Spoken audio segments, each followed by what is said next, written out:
Luke chapter 24 tells the story of the resurrection. Imagine just for one moment the range of emotions those women on the way to the tomb must have been experiencing from the previous 3 days. Sadness, grief, disbelief, and then eventually panic at seeing the angels. What the angels then said was perhaps the greatest surprise. It was a question followed by a statement. Why do you look for the living one among the dead? He is not here, but has risen. It is a question that turns everything upside down in the way we view all of life and all of existence. It's a question that turns from death to life, turns them from the cross to the resurrection, turns them from current events to God's divine will and intervention.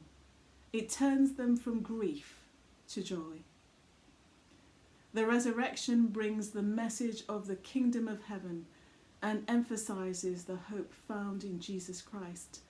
It says, we no longer need to be afraid nor limited by our circumstances, but can be strengthened by the knowledge that Christ lives. And for the women at the tomb, this gave them courage because he, Jesus, had come back from what seemed to be final. He had come back from the dead. Resurrection hope can inform the challenges and struggles of our daily living.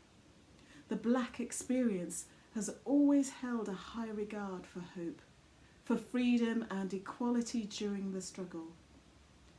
The womanist writer Fletcher Baker writes, it's only by remembering who one belongs to that there will be hope for revival, and that gives life and enables us to make a difference.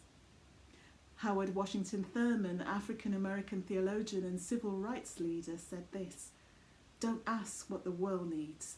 Ask what makes you come alive and go do it, because what the world needs is people who have come alive. Why do you look for the living among the dead? That question reminds us that we live in the completed work of Jesus Christ, where our sins are completely forgiven. The price for transgressions has been completely paid. Our worthiness completely declared. Our adoption as children of God is finished. Everything is finished. So at this time, telling our stories of hope, found in Jesus Christ, serving others, being advocates, those things are what makes us come alive.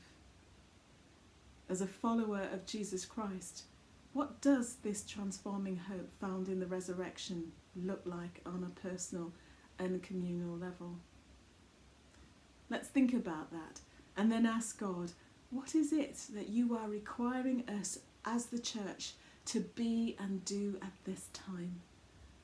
What are the exemplars of faith, of courage, of inclusiveness, of the willingness to speak out against injustice are we supposed to take on board to truly reflect that resurrection hope?